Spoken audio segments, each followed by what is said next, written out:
Haleluya, luar biasa. Berbahagialah orang-orang yang mendidik anaknya dengan baik, yang selalu ada untuk anaknya. Karena rema yang kamu miliki, yang Anda miliki, akan Anda wariskan kepada anakmu.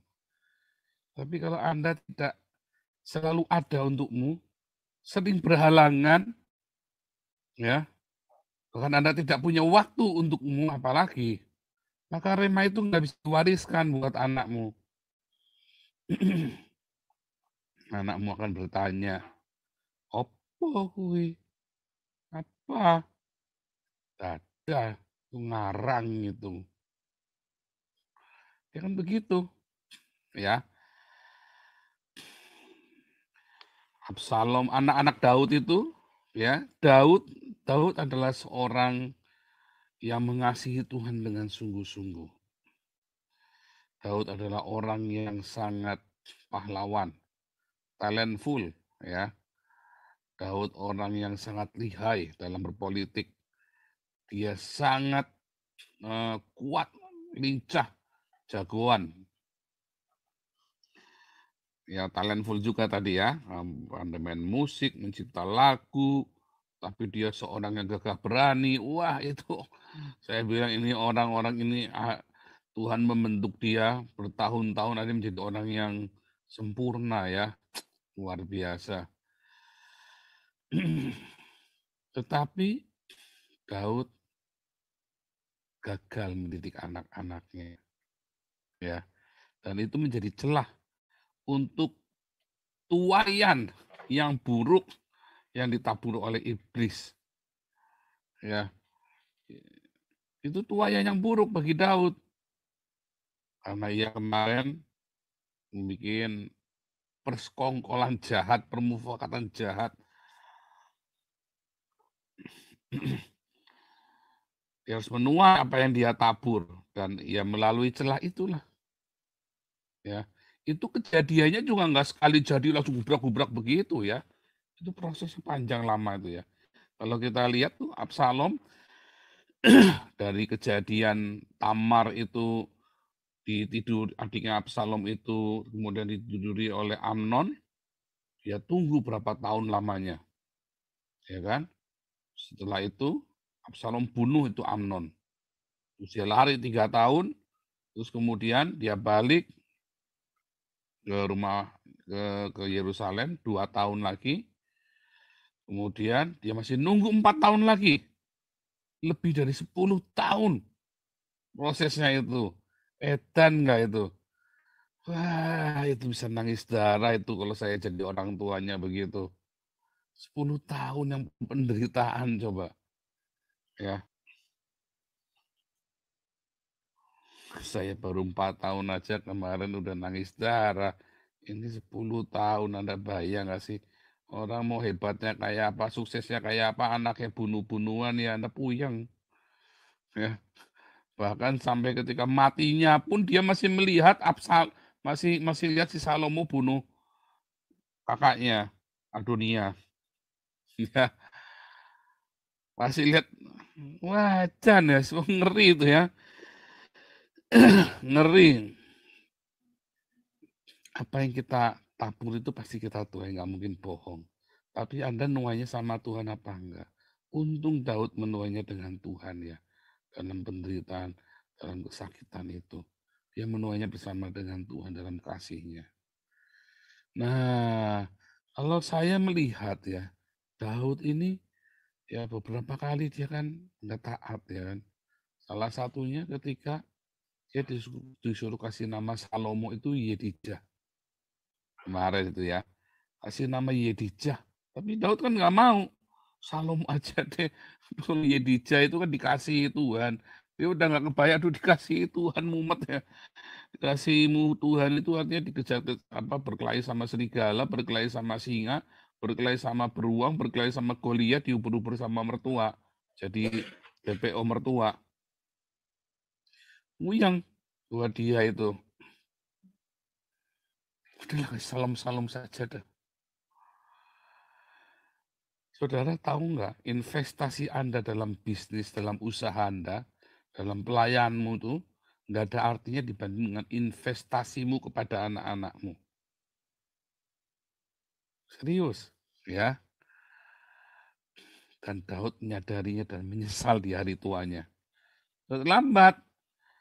Ya, Anda punya golden age untuk didik anak Anda itu dari usia 0 sampai 12 tahun. Setelah usia 12 tahun, Anda udah nggak bisa lagi rotan itu anak. Di rotan balas nanti dia. Pasti akan balas. Nggak balas pun akan dendam. Ya kan? Dendam. Suatu ketika nanti umur 18 Anda rotan, Anda dipukul sama dia. Pukul balik. 0 sampai 12 tahun itu ada kesempatan golden age Anda investasi di tanah yang paling subur yang ada di dunia ini, yaitu hati anak-anakmu. 0 sampai 12 tahun. Setelah 12 tahun Anda hanya bisa memberi contoh, ngomongin, kasih contoh, ngomongin itu untuk kasih contoh. Akan lebih sulit ketika Anda gagal di usia 0 sampai 12 tahun.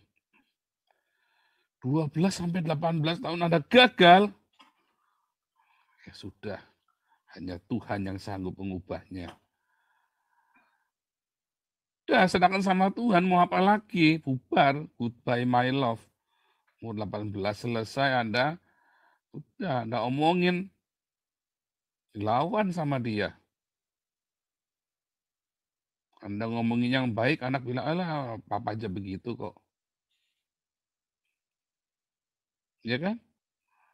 Apalagi kalau Anda tidak pernah investasi waktumu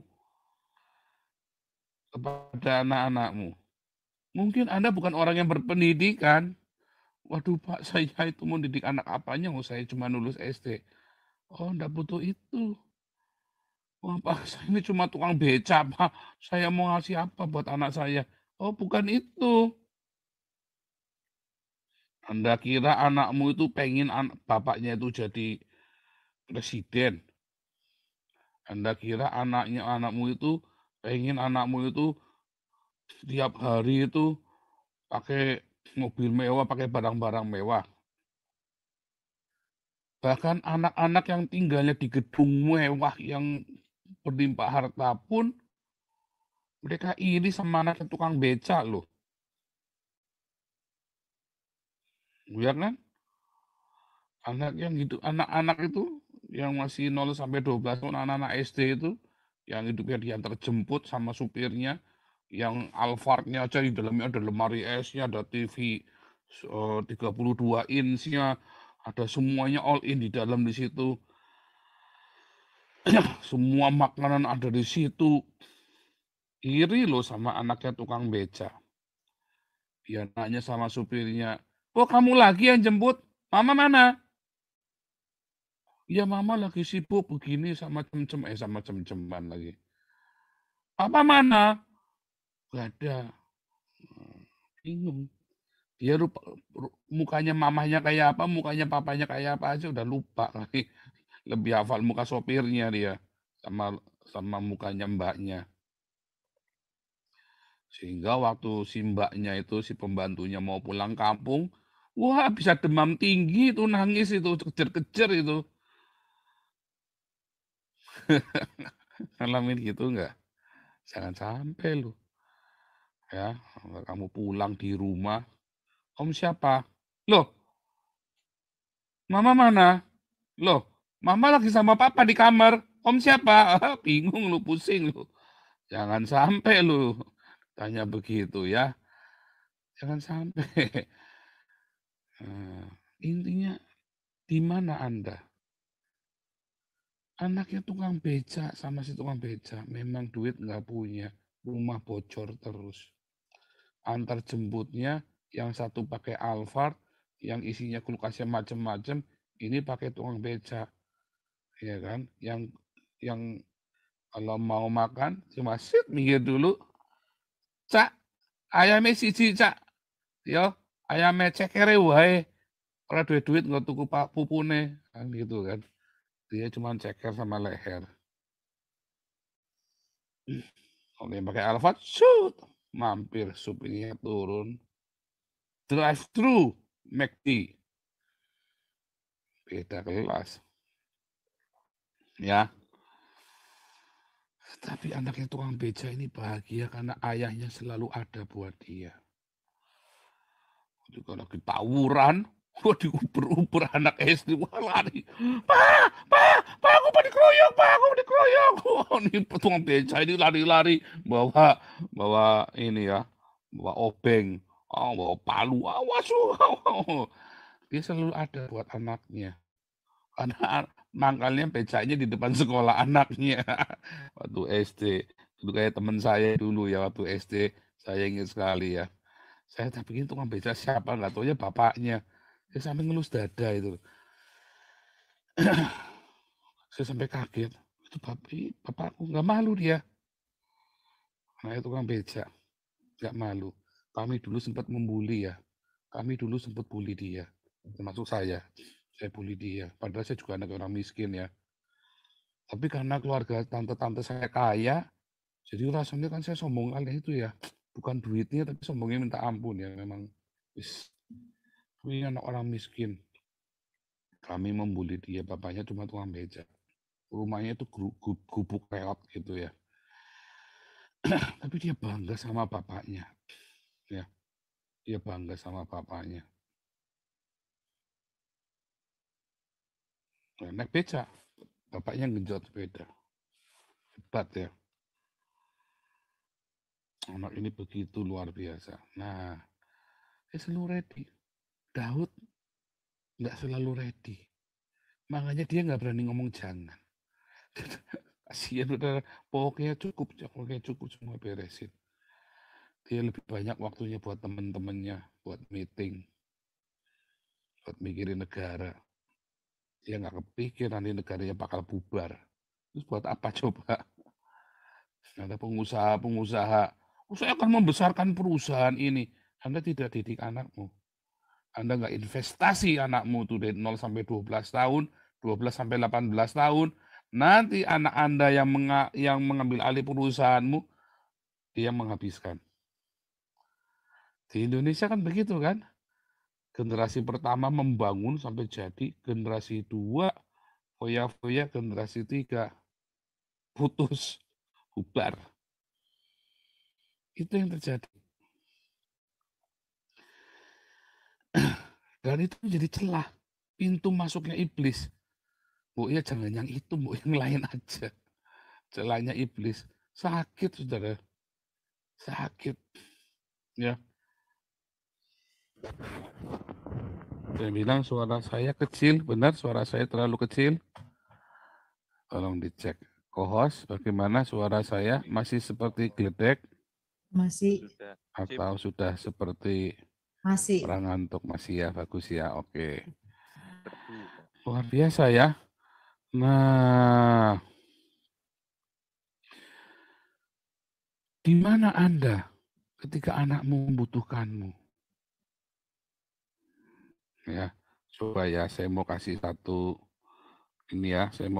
cerita. Ini bukunya dari bukunya Dale Carnegie. Anda mungkin sudah pernah baca ya, sebagian besar dari Anda. Ini buku Dale Carnegie kan terkenal banget kan, bukunya Dale Carnegie. Saya mau bacakan saja ya. Bagaimana ada seorang ayah yang dia nggak berpikir kalau anaknya itu baru kemarin sore. Nanti ya saya ini kan ke Anda nih, saya bacakan aja. Saya bacakan ke Anda. Mungkin Anda sudah baca, tapi mungkin ketika saya membacakannya Anda akan melihatnya dari perspektif yang berbeda nanti. Sebentar. Oke, sudah saya share. Ya, judulnya Ayah Lupa. Ya, dari Dale Carnegie.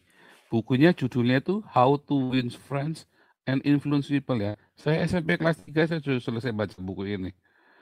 Anak saya dua-dua tak wajibkan baca buku ini, buku wajib di rumah kami ya. Ini buku wajib. Ini buku wajib di rumah. Satunya lagi John Maxwell, ya, itu buku wajib di rumah kami. Lihat ya, ayah lupa. Dengar nak, aku mengatakan ini saat kau terbaring tidur. Satu tangan yang kecil berada di bawah pipimu dan rambut pirangmu yang ikal menempel basah di dahimu yang lembab. Aku menyelinap ke kamarmu sendirian baru beberapa menit yang lalu saat aku duduk membaca koran di ruang baca, gelombang penyesalan menderaku. Dengan rasa bersalah, aku pun menghampiri tempat tidurmu. Ini yang ada di pikiranku. Nak, aku sempat kesal kepadamu. Aku memarahimu saat kau sedang berpakaian sebelum sekolah karena hanya menyeka wajahmu dengan handuk. Jadi badannya basah semua itu ya. Terus pakai baju itu masih basah-basah itu. Aku membentakmu karena tidak membersihkan sepatumu. Aku berteriak dengan marah saat kau melemparkan beberapa barangmu ke lantai. Saat sarapan, aku juga menemukan kesalahan. Kau menumpahkan makanan dan minuman. Aku menelan makananmu dengan begitu saja. Kau menaruh sikumu di meja. Sambil nonton, melongo gitu ya. Karena dia masih mau makan, tapi kita sudah terlanjur marah, bapaknya ini. Kau mengoleskan mentega di rotimu dengan terlalu tebal. Dan saat kau mulai bermain dan aku pergi mengejar kereta, kau berputar dan melambaikan salah satu tanganmu dan berkata, "Sampai jumpa ya." Dan aku merengut dan menjawab, "Tegakkan tubuhmu." Karena jalannya monggok begitu kan. Lalu semua itu dimulai lagi di sore hari. Saat aku berjalan pulang, aku melihat kau sedang berlutut bermain gundu. Ada lubang di kaos kaki yang kau kenakan. Aku mempermalukanmu di hadapan teman-temanmu dengan mendorongmu berjalan ke rumah. Diseret begitu ya, kadang-kadang ada bapak yang galak. Kaos kaki itu mahal, dan jika kau harus membelinya, pasti kau akan bersikap lebih berhati-hati. Bayangkan itu nak, sikap itu datang dari seorang ayah. Apakah kau ingat setelah itu saat aku sedang membaca di ruang baca, kau datang dengan malu-malu dan dengan semacam sorot terluka di matamu. Saat itu aku melirik dari balik koran dengan tak sabar karena gangguanmu. Kau terlihat ragu-ragu di dekat pintu. "Kau mau apa?" Entahku. Kau tidak berkata apa-apa, tapi kau berlari dan melingkarkan lenganmu di leherku dan menciumku, dan lenganmu yang mungil mengencang memelukku. Dan setelah itu kau pun menghilang, terdengar langkahmu menaiki tangga. Nah, nak, tak lama setelah itu koran yang kupegang terlepas dari peganganku, dan rasa takut yang tak bisa kujelaskan mengantuiku. Apa yang kebiasaanku lakukan padaku? Kebiasaan menemukan kesalahan, kebiasaan menegur. Ini imbalan yang aku berikan padamu karena kau seorang anak-anak. Bukannya aku tidak menyayangimu, hanya saja aku terlalu berharap banyak dari masa muda. Aku mengukur dirimu dengan umurku sendiri. Dia itu masih 6 tahun ya, masih 9 tahun, kita ini udah 40 tahun. Kita bayangin dia itu kudu kayak kita. Dan ada begitu banyak hal yang bagus, baik dan nyata di dalam karaktermu. Hati kecilmu begitu besar, seperti fajar di atas perbukitan yang luas. Ini ditunjukkan oleh dorongan hatimu yang spontan untuk berlari masuk dan menciumku untuk mengucapkan selamat malam. Tidak ada hal yang lebih penting, Nak. Kalau dia mati, Anda nggak akan punya itu lagi tuh. Ciuman selamat malam itu lagi tuh. Pelukan itu tadi yang spontan itu, Anda nggak pernah ngerasakan lagi tuh. Aku datang ke samping tempat tidurmu dalam kegelapan dan aku berlutut di sana dengan rasa malu. Pertobatanku ini bukan apa-apa. Aku tahu kau tidak akan mengerti apa yang kukatakan jika aku menyampaikannya saat kau bangun. Namun besok aku akan menjadi ayah yang sebenarnya. Aku akan berteman denganmu, merasa menderita saat kau menderita, dan tertawa saat kau tertawa. Aku akan menggigit lidahku saat kata-kata yang tidak sopan muncul. Aku akan terus mengatakan hal ini. Dia hanyalah seorang anak laki-laki kecil. Sepertinya aku salah karena membayangkanmu sebagai seorang pria dewasa. Namun saat aku memandangmu sekarang, nak, kusut dan terlihat lelah di tempat tidurmu. Aku melihat bahwa dirimu masihlah seorang bayi. Kemarin kau masih digendong oleh ibumu, kepalamu berada di bahunya. Terlalu banyak yang aku minta, terlalu banyak. Kita seringkali gitu sama anak kita ya. Kita nggak mikir anak ini baru kemarin sore, dia nggak ngerti apa-apa. Terus kita tuntut, kita marah-marah, dia sambil melongo. Karena dia nggak tahu salahnya apa. Terus kita ngomong apa? Pikir sendiri salahnya apa. Kepikir nggak? Nggak kepikir. Sampai 10 tahun lagi nggak kepikir. Nanti kalau kita sudah mati, dia udah punya anak lagi, dia baru tahu. Oh, maksudnya begini, udah terlambat. Udah terlambat. Atau dia lagi di penjara. Penjara 20 tahun hukumannya. Terus dia baru ngerti. Oh, dulu maksudnya begini. Terlambat. Waktu anak kecil salah, kasih tahu. 1000 kali salah ya 1000 kali kasih tahu.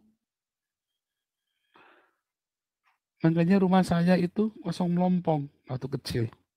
Waktu anak saya kecil itu semua karena saya sibuk dan saya tidak mau marah-marah di rumah kepada anak saya. Nggak boleh ini, nggak boleh itu. Kasihan amat ya. Anda yang stres di rumah ya, yang kerjaanmu cukup stres, yang cukup sibuk, sebaiknya jangan punya perabotan di rumah. Malu dong Pak, ya si sudah. Nah itulah, malu itu mahal. Bayarannya anakmu nanti kalau rasa gengsi. Gengsimu itu bayarannya nanti anakmu. Kenapa saya nggak mau taruh barang di rumah banyak-banyak?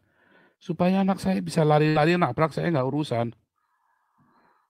Wah, nabrak perabotan dari Cina. Wah, saya stres. Wah, itu harganya 10 juta. Wah, nabrak ini. Wah, nabrak ini. Wah, pusing stres saya. Nabrak lampu hias, nabrak apa. Saya nggak mau. Nabrak yang duder. Saya cuma lihat sakit. Ya udah syukur. Hehehehe.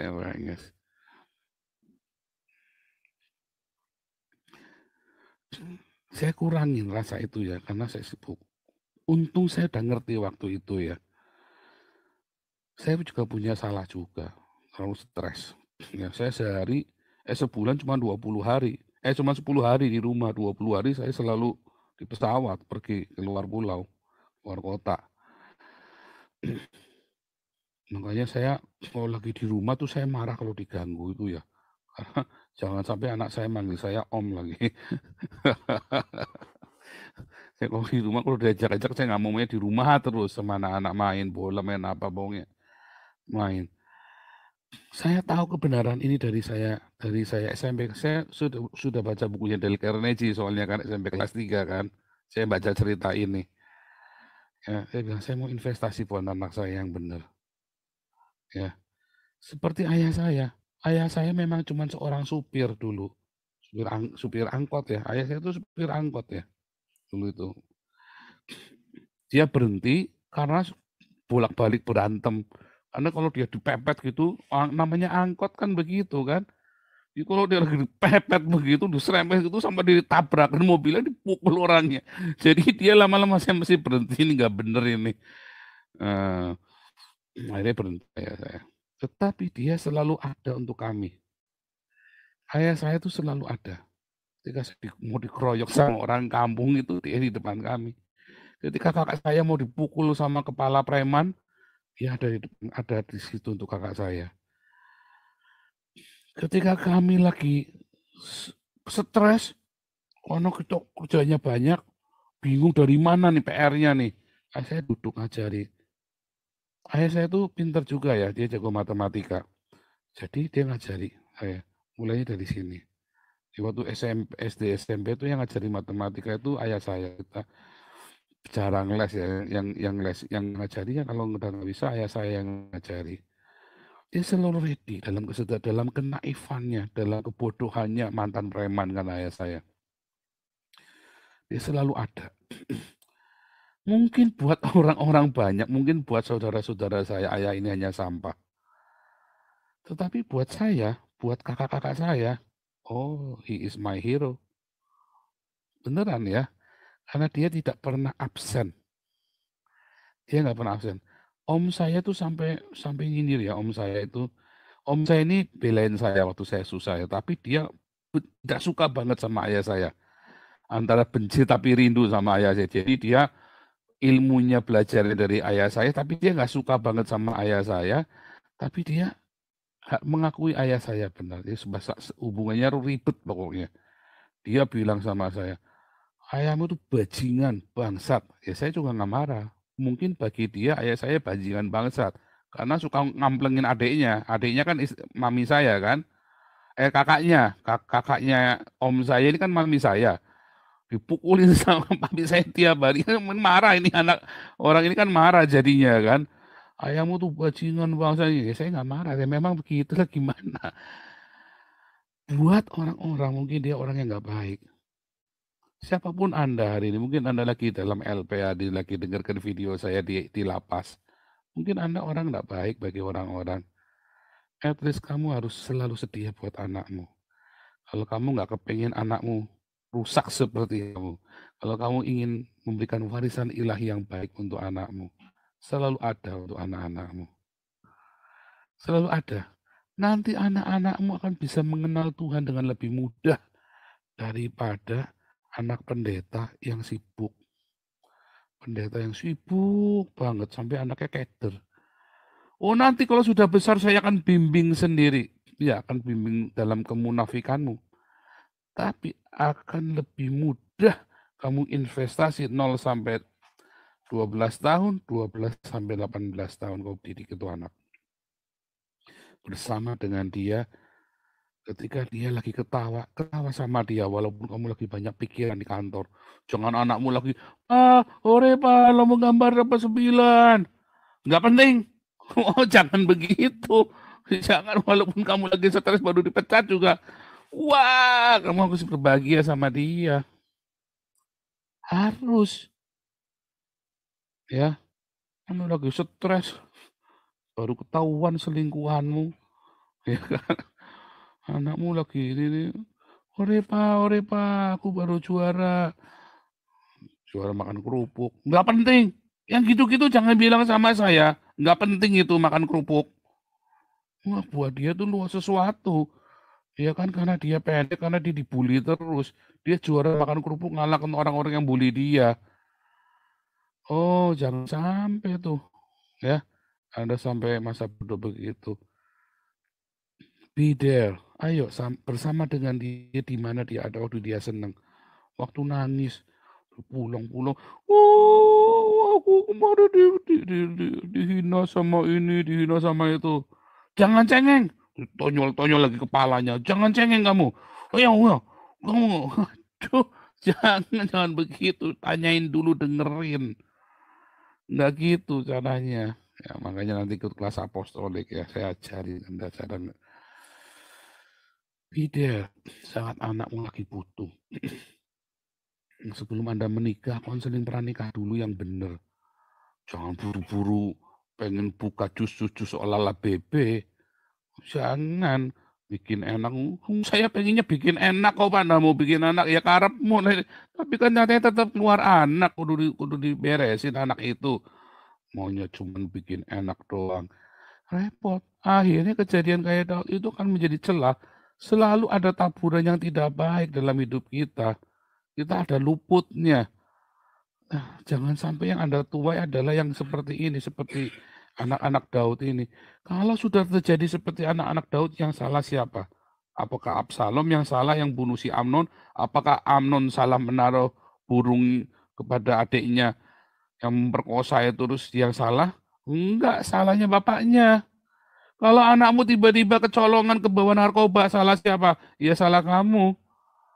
Itu kadang-kadang saya ngelihat ada orang tua anaknya kena narkoba malah ditabok, malah dimaki-maki. Yang salah Anda. Kenapa anak itu bisa begitu?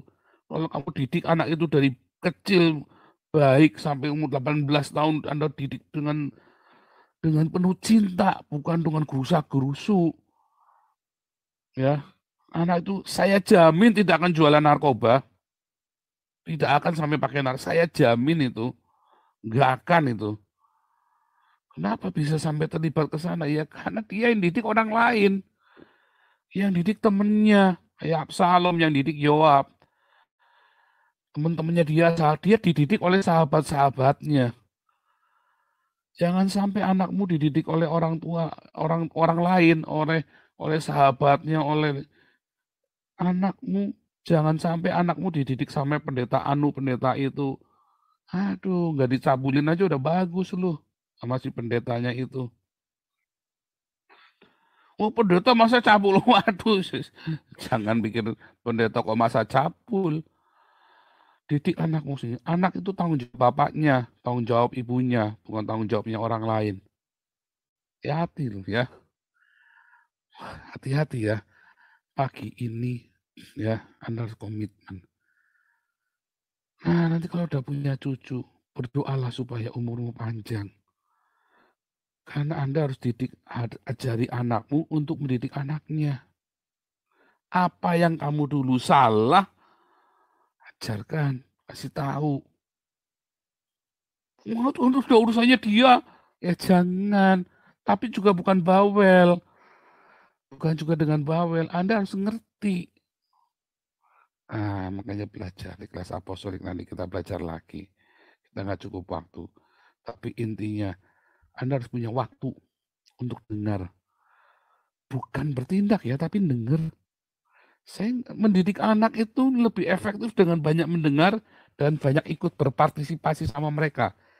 Bukan dengan nggak boleh ini, nggak boleh itu, nggak boleh itu, nggak boleh. Wah, kebanyakan nggak boleh. Dilanggar semua sama anakmu. Akhirnya kamu bludruk, ambil sandal ditabokin anakmu pakai sandal.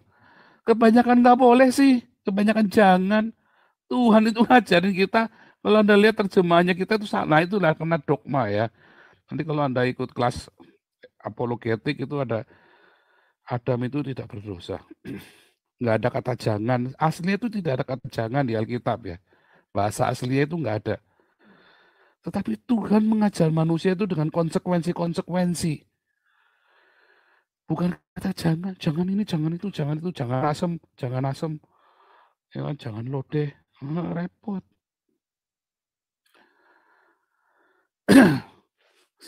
Sediakan waktu, berpartisipasi sama anak-anakmu. Ya, daripada ngomong jangan, ya, saya itu jarang ngomong jangan sama anak saya. Tapi saya bilang kalau kamu ini nanti ini, kalau ini nanti ini. Terus dia pilih yang salah itu. Tak tungguin. Saya udah deg-degan, jatuh nih. Jatuh, jedek. Jatuh kan? Iya. Dia nangis. Lain kali jangan nangis kalau jatuh kan pilihanmu sendiri. Jadi akal saya kalau mau jatuh dia ngeliat dulu ada saya apa enggak. Bukan takut. Bukan takut dimarahin. Malu. Kalau ada saya terus nggak jadi nangis. Cepet-cepet gini. Karena si Wais itu malu. Kan udah diomongin jangan. Sudah dikasih tahu kalau ini, kalau ini nanti itu. Saya nggak bilang jangan loh ya. Nggak pernah bilang jangan sama dia. Saya kasih tahu. Kalau kamu naik ini nanti begini ya. Kalau ini. Ya bener. Ya hampir sendiri. Biasa anak kecil. Jatuh mau nangis dia tengok begitu saya lewat dia nggak jadi. Begitu saya pergi dia nangis. Saya tahu malu. Bukan takut malu soalnya karena kalau saya juga datang juga nggak tak marahin. Karena saya seingat saya mukul anak saya cuma sekali loh. Waktu umur 4 tahun itu saya pukul gitu ya. Waktu dia gara-gara dia meludah itu loh. Bersama dengan dia. Berpartisipasi sama dia. Kasih pandangan-pandangan. Jangan 1000 kata jangan di rumah. Wah, ada Torah. Saya lihat ada seorang ayah yang punya Torah. ya, Torah keluarga apa gitu kan, dia tulis Torah gitu kan. Jangan ini, jangan ini, jangan ini, jangan ini. Tak jamin itu semuanya dilanggar semua itu. Saya jamin itu pasti dilanggar semua itu sama anakmu itu. Dan nanti giliran panen, panen sandal, kamplengnya pakai sandal, cetang, cetang, cetang, cetang. Ya, paling enggak Anda sudah berupaya. Ya, itu nanti masalah lain lah. Tapi intinya, sediakan waktumu sama dia, bermain sama dia, berpartisipasi dengan dia. Dalam kesalahanmu ketika mengajar, itu tetap lebih baik daripada kamu tidak punya waktu buat dia. Dalam kesalahan Anda mengajar anak Anda, ya, tetap lebih baik karena Anda punya waktu buat dia daripada Anda tidak bersama dia sama sekali. Tiba-tiba sudah jadi, wah, jedar, wah ribet. Haleluya. Jangan sampai kita tuai keluar anak-anak yang begitu ya. Karena kalau anak sampai kayak Absalom begitu, yang salah Daud loh. Anak durhaka itu salah bapaknya loh. Malin kundang itu salah siapa? Ada cerita malin kundang, oh salah orang tuanya. Kalau dididik dengan benar nggak akan sih ada cerita malin kundang. Ya, makanya jangan ikuti cerita malin kundang, ikutilah cerita Alkitab. Semua itu ada asal-usulnya. Nggak ada cerita malin kundang kalau orang tuanya benar. Itu ya. Nggak ada, percaya deh. Alkitab itu nggak mungkin salah. Haleluya. Tuhan Yesus Tuhan Yesus, Alkitab berkata, didiklah anak-anak pada masa muda. Ya, engkau tidak akan mendapat malu nanti. Nggak akan. Nggak akan ada cerita malin kundang. Ya, haleluya, Tuhan Yesus memberikan rema bagi Anda, sehingga Anda semua diberkati. Haleluya, Tuhan Yesus memberkati.